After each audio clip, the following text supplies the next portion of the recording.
Bonjour tout le monde, bienvenue dans la conférence numéro 12 de la phase A. On va voir le retour et la récurrence. Le retour et la récurrence, c'est deux lois. L'objectif, c'est de comprendre le fonctionnement des lois de retour et de la récurrence et comment les transcender. Qu'est-ce que c'est la vie? Pour se libérer des récurrences de la vie quotidienne et ne pas retomber sans cesse dans les mêmes erreurs ni les mêmes travers, il s'agit de progresser pas à pas en renforçant peu à peu sa volonté à chaque travers, à chaque pas. La vie, c'est un film avec des scènes dramatiques, des comédies et des tragédies. Nos décisions sont le reflet de ce que nous sommes. La vie s'écoule comme une suite d'événements qui nous traversent, souvent sans que nous saisissions la raison, le sens ou les conséquences. Elle se déroule telle qu'une succession de scènes éphémères. Si un homme ne change rien et ne travaille rien sur lui-même, il perd son temps misérablement. Un homme sait ce que c'est sa vie, alors un homme sait que c'est ses décisions, ses choix. On doit chercher à prendre des décisions conscientes, sans être mené par nos défauts. Nous rejouons sans cesse les mêmes erreurs, inconscientes des raisons qui nous font retomber dans les mêmes faillites, comme prise par un cycle silencieux. Dans la figure, il y a un homme qui dispute avec sa femme le matin, pendant le déjeuner, pendant qu'il faut le repas, avant de se coucher. Et ce même homme va se disputer avec son chef, dans la voiture, avec sa famille, avec sa collègue. On répète toujours les mêmes erreurs. On pense que ça va se régler, que c'est la faute des autres, que c'est parce que je suis comme ça.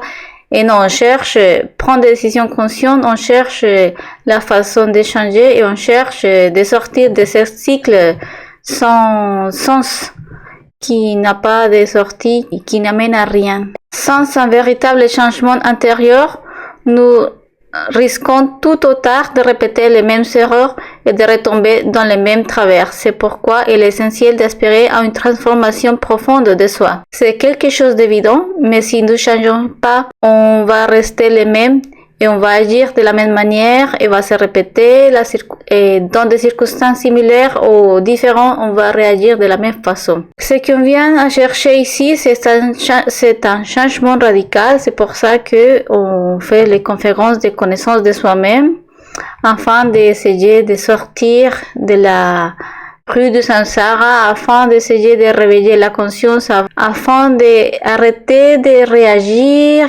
par nos défauts, par nos pensées, nos sentiments et commencer à actionner, à faire des actions conscientes. C'est une pratique expérimentale. Ça veut dire qu'il faut que vous expérimentez les choses qu'on vous montre ici. Il faut pas croire sur parole. Il faut expérimenter, se révolutionner et pratiquer et sortir de la mécanisation. Arrêtez de toujours répondre de la même façon. Si quelqu'un vous dit un gros mot, tout de suite on va réagir. Ah, mais pourquoi moi qui suis tellement important et cette personne me parle comme ça, moi. Toujours moi. On va arrêter de réagir et arrêter d'être un bateau qui s'est mené par le vent, qui se laisse mener, qui n'importe quelle personne peut vous dire quelque chose et la personne sait déjà comment vous allez réagir. Donc on commence à être conscient. Et comme il dit là, arrêtez de répéter toujours les mêmes erreurs, de tomber avec la même pierre, de toujours faire les mêmes choses. Et on attend des changements, mais si on ne change pas à l'intérieur, ça ne change pas à l'extérieur. Comme c'est à l'intérieur, c'est à l'extérieur. On va voir deux lois, la loi de retour et la loi de récurrence. La loi de retour, c'est le droit qu'on a autant qu'être d'avoir un corps humain, de retourner dans la rue de Samsara. Dans le retour, c'est ça, on va retourner, on va refaire, on va faire une autre tour, comme la planète Terre qui fait des tours autour du soleil. Bon, donc c'est faire un tour à nouveau. On croit que notre vie est linéaire, mais non, c'est circulaire. On va naître, mourir, naître, grandir, se marier, avoir des enfants, mourir et revenir et retourner dans la rue de Samsara. Donc, c'est quoi la mort? C'est le retour au tout début de sa vie avec la possibilité de répéter à nouveau. Soit on change pas, on va faire une récurrence ou on se révolutionne. Nous ne nous souvenons pas de nos vies passées parce que notre conscience est endormie. Nous oublions même ce que nous avons fait il y a 3 mois, ce que nous avons mangé au déjeuner à mardi dernier. Donc notre mémoire est très mauvaise, on a la conscience endormie. Bon, bien sûr, encore moins on va se souvenir de qu'est-ce que nous avons devenu, qu'est-ce que nous avons fait dans des existences passées. Et bien sûr, il existe beaucoup d'enfants, des vidéos des enfants qui vont vous parler des vies passées. Donc c'est bel et bien une réalité, vous pouvez expérimenter, savoir que ce que vous avez vécu dans votre vie passée, dans les dédoublements astrales. Toute l'information, tout ça, c'est méritoire. Donc, il faut vraiment s'efforcer ou avoir des mérites par le cœur. Donc, faire des œuvres pour l'humanité pour gagner des réponses. Tout ici est méritoire. Pour rappel, on a 108 existences humaines avec une âme pour chaque tour de la rue du Samsara. Donc la rue du Samsara, c'est venir à cette existence. On a déjà dit, c'est comme une école où on vient pour réveiller notre conscience. Donc on a l'opportunité de faire 3000 tours. Et pour chaque tour, on a 108 existences, donc en tant qu'humain, parce que sinon, on a aussi des existences en tant qu'animal, en tant que végétal et minéraux.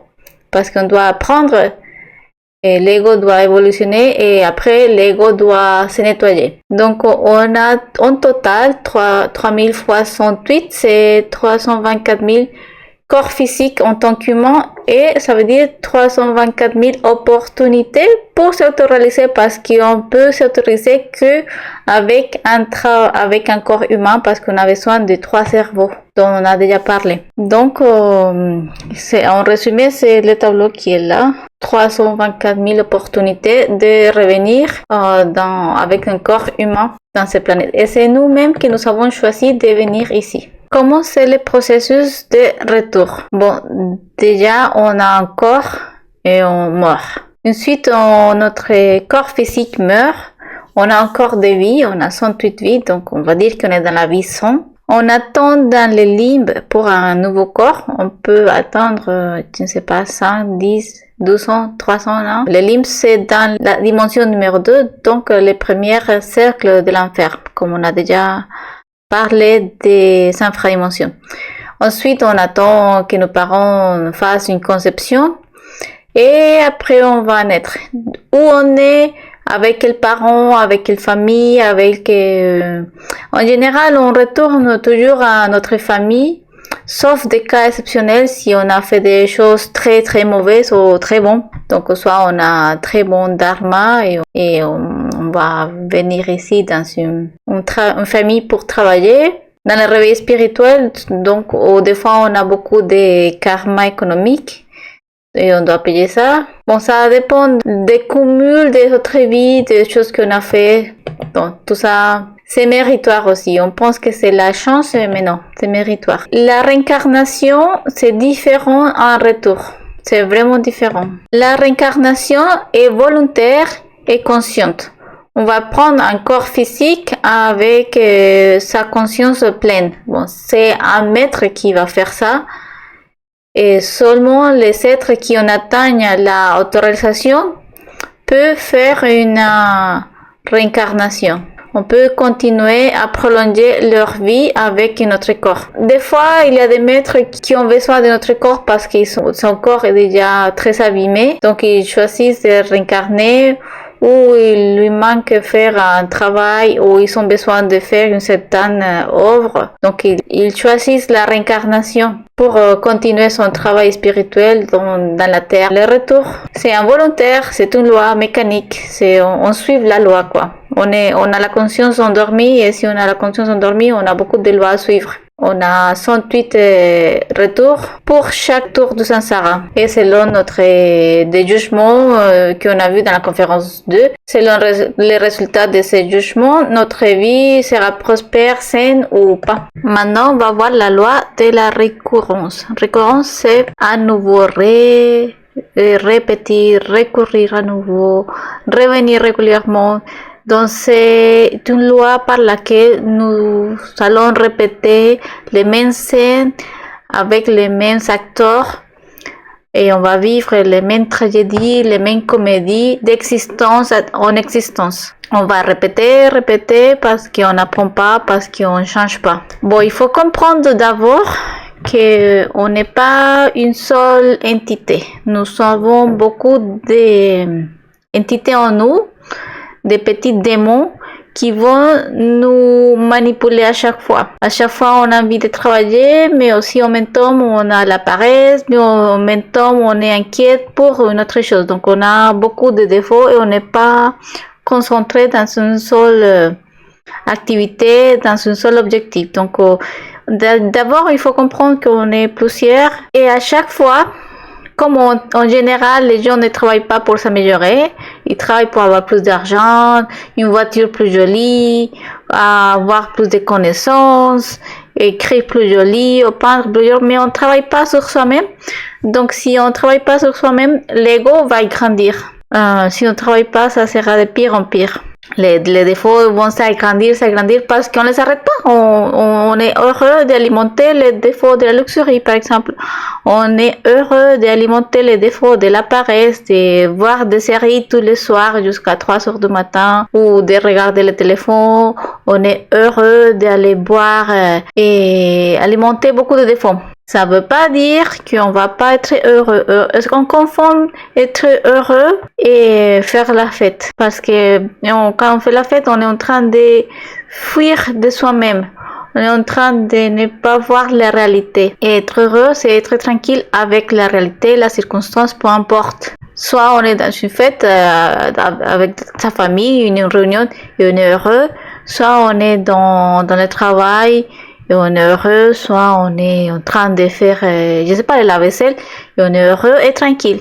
On est heureux, peu importe la circonstance. Il faut savoir vivre chaque circonstance. Donc les défauts vont être de plus en plus grands si on ne travaille pas, et on va les répéter. Par exemple, quelqu'un dans l'existence précédente a trompé son compagne à 25 ans avec une autre personne. Dans cette nouvelle existence, maintenant, dans celle qui est en train de vivre, cette personne va tromper sa femme à la même âge. Et l'autre personne, par exemple, elle avait 18 ans, à la même âge, va chercher la même personne. Elle va chercher son bien-aimé. C'est les défauts qui vont se chercher. En général, on répète parce qu'on n'est pas conscient. Donc, on va tomber dans les mêmes erreurs à la même âge. En général, et ça va être de pire en pire parce qu'on travaille pas, parce on n'essaye pas de surmonter une récurrence. Un autre exemple, des ennemis qui sont battus à mort dans l'existence passée. Donc la même tragédie va se répéter à la même âge. Si deux personnes ont eu un litige pour des biens immobiliers à 40 ans dans l'existence passée, ça va se répéter dans cette existence. Les mêmes problèmes parce que les défauts vont se chercher télépathiquement. À la même âge, ça va se répéter. À l'intérieur de chacun de nous vivent beaucoup de défauts, beaucoup de désirs, des pensées, des émotions, des sentiments. On est toujours manipulé pour cette pensée, cet défaut, cet moi. Et à chaque fois qu'on va agir selon cet défaut, on va contracter un engagement. Et on va contracter des engagements envers d'autres défauts, envers d'autres personnes. Et cet engagement, les conséquences seront de plus en plus grandes parce que les défauts sont de plus en plus grands parce qu'on ne les travaille pas. On n'est pas conscient de ces défauts, et on n'a pas envie de les éliminer. On les a alimentés pendant des existences. On les a alimentés pendant des années, des décennies. Ils sont très intelligents, ils savent nous manipuler, ils connaissent les mécanismes pour nous faire jouer, pour nous utiliser. Il faut s'arrêter un moment faire une action par la conscience, pas par le défaut. C'est pour ça que c'est important aussi de ne pas être trop pressé dans la vie, de s'arrêter et essayer d'écouter sa conscience, la conscience de chacun, pour essayer de faire des actions de la conscience et gagner du dharma et pas du karma. Un voleur a une caverne de voleurs à l'intérieur avec beaucoup de engagements délictueux. Donc il y a les voleurs qui volaient une petite dame dans la rue, il y a un autre qui pense profiter de quelqu'un qui ne connaît pas bien un business, il y a l'autre qui est très agile avec les mains pour sortir du sac quelque chose, il y a l'autre qui s'est falsifié. Bon, il y a beaucoup de détails dans un voleur. Après, cette personne va être volée dans la vie suivante parce que cette personne a beaucoup de dettes. Donc, quand on dit dans cette vie, ah, pauvre de moi, ils m'ont volé, ah, je suis la victime.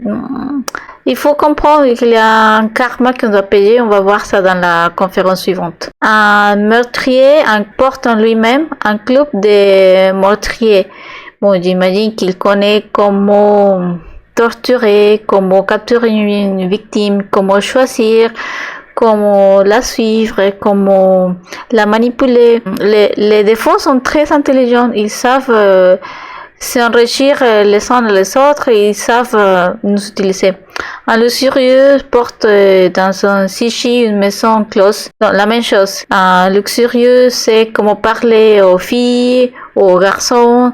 Il sait où, en quel moment. Il sait choisir la personne. Il sait, je ne sais pas, les boissons qui sont mieux, des drogues ou les circonstances. Il va tout organiser par l'intellect et la personnalité pour alimenter ses défauts. Pour éliminer ses défauts, on doit commencer à travailler et à faire des morts psychologiques à chaque détail. Et on doit résister la tentation de suivre ses désirs et surmonter les épreuves. Si nous désintégrons ces acteurs, ces moi, ces défauts qui engendrent les scènes toujours répétées de notre vie, alors la répétition de telles circonstances devient plus qu'impossible.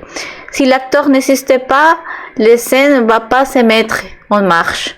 Donc si on élimine les défauts voleurs, et on avait des dettes, et on a payé des dettes, on a pardonné, on a fait du travail, l'acteur voleur n'existait plus, donc on n'a plus la dette de cet acteur. Donc si on avait une dette des voleurs, on ne va pas nous voler parce qu'on a payé la dette. On peut la payer avec des actions ou du dharma, des actions de sacrifice par l'humanité. Sans acteur, il ne peut pas y avoir de scène. C'est quelque chose irréfutablement d'incontestable. S'il n'y a pas l'acteur, il va pas avoir l'action. S'il n'a pas les défauts qui ont envie de se battre, il n'y aura pas une dispute. Pour se disputer, il faut deux personnes. Donc, s'il n'y a pas l'autre personne, c'est fini la dispute. Chacun est responsable de soi-même. On n'est pas la victime dans cette vie. Il y a des circonstances qui vont nous arriver et on ignore le pourquoi, mais on a toujours les choses qu'on mérite. Chaque fois que nous laissons agir en moi, l'action s'inscrit dans l'histoire à répéter. Donc chaque fois qu'on laisse réagir un défaut, ça va se répéter. Chacun écrit sa propre histoire qui va se retourner contre lui-même ou va lui aider. Si j'écris, si je mets à quelqu'un, je suis en train de lui donner un bon pour qu'on devienne me réclamer cette karma dans la prochaine existence ou même dans cette existence, avec des conséquences plus lourdes car le défaut est plus grand. Moi, j'ai pas travaillé les défauts, la personne en face de moi non plus, donc les conséquences seront plus grandes. Par exemple, ici, dans la graphique, il y a un monsieur qui est en train de donner des bons pour maltraitance, des disputes, des conflits, des mensonges, parce qu'on donne un chèque à quelqu'un pour la vie suivante pour nous faire arnaquer 5 fois, par exemple, parce qu'on a arnaqué 5 fois. On a diffamé 10 personnes, on va donner 10 fois des chèques de diffamation. On a commis des vols ou aussi on a fait des bonnes offres. Par exemple, on a aidé quelqu'un. Dans l'existence suivante, cette personne va nous aider. On a insulté quelqu'un aussi. Les lois du karma et dharma qu'on va voir dans la prochaine conférence. Tant que notre ego existe, nous sommes obligés de répéter notre vie dans les 108 existences et voir des conséquences plus lourdes. Donc, par exemple, dans une existence, il a eu un suicide. Donc, probablement dans le suivant aussi et dans l'existence suivante. Dans l'existence, on va dire 103, 104, 105. Il a eu un adultère, on a trompé sa femme. Dans la suivante, on sera trompé.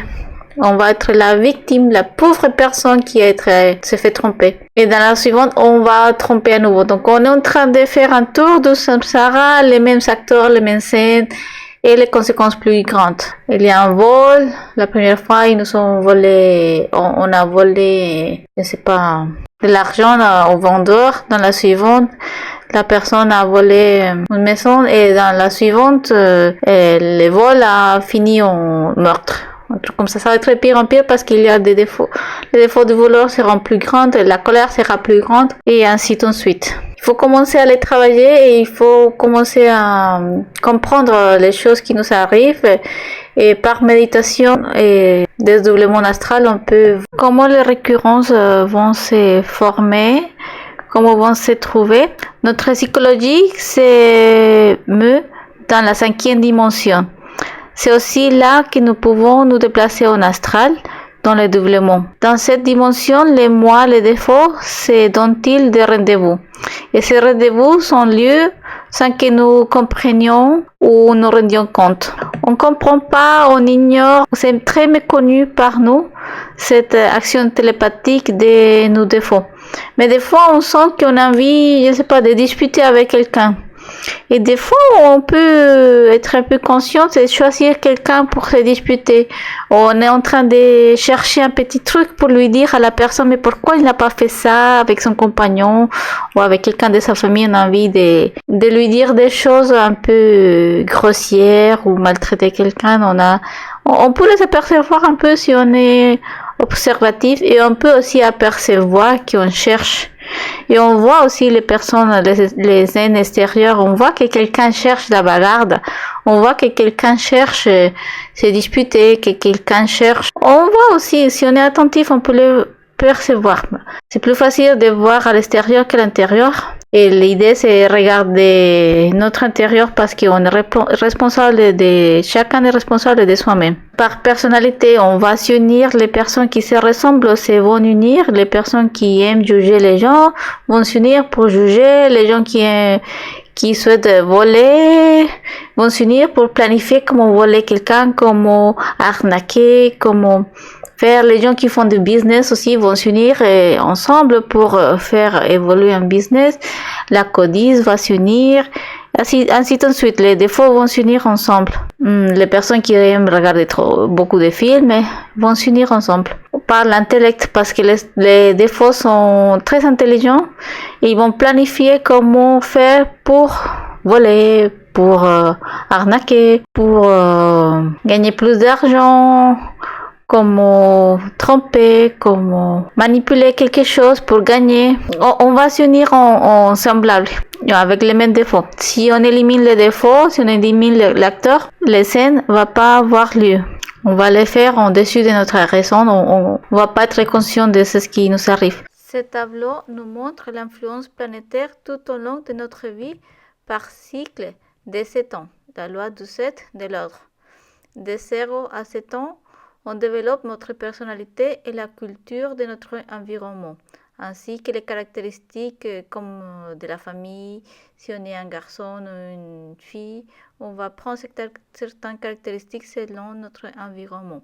De 7 ans à 14 ans, c'est Mercure qui agit dans nos vies pour nous pousser à explorer davantage à l'extérieur et à entrer dans la phase d'inquiétude sexuelle qui commencera entre 14 ans et 21 ans. Durant cette période, nous vivons les premières interactions sexuelles, davantage de fêtes et d'amitié. C'est une étape où on est sage, avec un jugement clair, où nous risquons de nous détériorer très rapidement, car nos organes sexuels atteignent la maturation à 21 ans pour les hommes et à 18 ans pour les femmes. Tout usage du sexe avant cet âge signifie que notre corps ne s'est pas développé de la manière appropriée. Donc ça veut dire qu'il faut éviter avoir des interactions sexuelles avant cet âge parce que sinon on ne va pas aider le bon développement de notre corps. Les 3 étapes suivantes seront des influences par le soleil. De 21 à 28 ans, nous chercherons un partenaire et aussi c'est la période où se produisent les plus des abus sexuels les plus fortes. Donc il faut faire attention pendant cet âge. De 28 ans à 35 ans, nous entrons dans une étape intermédiaire où nous sommes déjà plus définis quant à ce qui nous seront, la stabilité des couples, sociale et financière. Ensuite, entre 35 ans et 42 ans, c'est la dernière phase de l'influence du soleil marquée par la stabilité d'une vie centrée sur les foyers et les fêtes, c'est fini. À 42 ans commence la maturité et c'est l'étape qui va continuer, qui va être guidée par Mars. Il va nous donner les dernières forces pour assurer une progéniture. Ensuite, il y a l'étape suivante, c'est 42, 49 ans et 56 qui va être influencé par Jupiter. On va être rétribué selon les qualités des œuvres. On sera en abondance ou en pénurie. Ensuite, ça commence la vieillesse à 56 ans. De 56 à 63 commence la première vieillesse qui va être influencée par Saturne. Et on commence à perdre des facultés, la mémoire, la vue. Ça commence à se détériorer notre corps. Après, entre 63 ans et 70, c'est la deuxième vieillesse influencée par Uranus. Et là, on va commencer à voir les conséquences des abus sexuels et maladies. Après, il y a 70 ans, 77 ans, la troisième vieillesse. Et on commence une récapitulation finale et préparation à la mort. Comment on va travailler les récurrences? Donc, on va travailler sur soi-même. C'est pas la peine de critiquer, juger quelqu'un d'autre. Cette personne est responsable de ses propres défauts. Moi, je suis responsable de mes défauts. C'est ce que je peux faire, c'est l'aider à les faire comprendre que cette personne a un défaut et lui montrer comment faire mort psychologique ou méditation réfléchie. Donc, on va s'auto-observer et on va comme ça voir les ressorts secrets qui nous amènent à une action. Il y a un déclenchement, il y a un petit truc qui va nous déclencher et après il y a beaucoup de pensées, il y a beaucoup de sentiments qui vont se déclencher en même temps et vont nous mener à faire une action. Je vais commencer à, par exemple, sentir la lourdeur de mon corps et plus faire un travail. Et après, il y a ma tête qui va dire non, oui, j'ai travaillé beaucoup aujourd'hui, alors je mérite à regarder une série. Je mérite. Et après, on finit à 3 heures du matin, on s'est pas reposé, on a fait que regarder des séries et le lendemain, on serait encore plus fatigué ou malade. Donc, il faut commencer à s'auto-observer. Chacun est responsable de soi-même. Si on commence à juger, à critiquer les personnes, on va s'endormir aussi. On est en train d'alimenter la critique et le jugement. Donc, pour travailler tout dans ce travail spirituel, 3 facteurs, mourir, naître et le sacrifice par l'humanité. C'est toujours la même histoire. 3 facteurs, 3 actions. Mourir, mort psychologique, on va s'auto-observer et essayer d'arrêter le magnétisme entre les défauts. Si on élimine les défauts, s'il est plus petit, on va les éliminer. Comme ça, on va avoir plus de force pour se nier au désir. On voit un défaut qui arrive et on fait la pétition à la Mère Divine. Mère Divine, élimine-moi ce défaut. J'ai envie d'insulter quelqu'un parce qu'il y a mon orgueil qui s'est senti blessé. Je me demande pourquoi j'ai envie de blesser personne. Il y a mon cœur qui me répond, c'est mon orgueil. Donc, Mère Divine, élimine-moi ce défaut. Et ainsi de suite avec tous les défauts. Si c'est une récurrence très forte, on ne peut pas le faire dans l'action, il faut le méditer. Donc il faut faire méditation réfléchie pour avoir plus de force quand la circonstance arrive. Une addiction très forte, une addiction, je sais pas, voir pornographie, de la luxurie. Bon, on a beaucoup de fautes très fortes, donc c'est pour tout le monde. Une fois qu'on a libéré une étincelle, une fois qu'on a libéré la conscience, on doit la fusionner avec notre être, avec la pratique de transmutation qui s'appelle la naissance. Et on doit se sacrifier par l'humanité.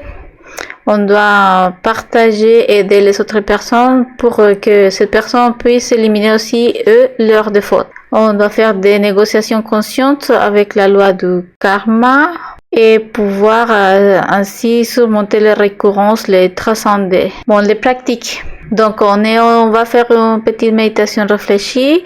On s'installe dans un endroit. Et, donc on fait une supplie au Père et à la Mère pour nous aider avec notre propre mot.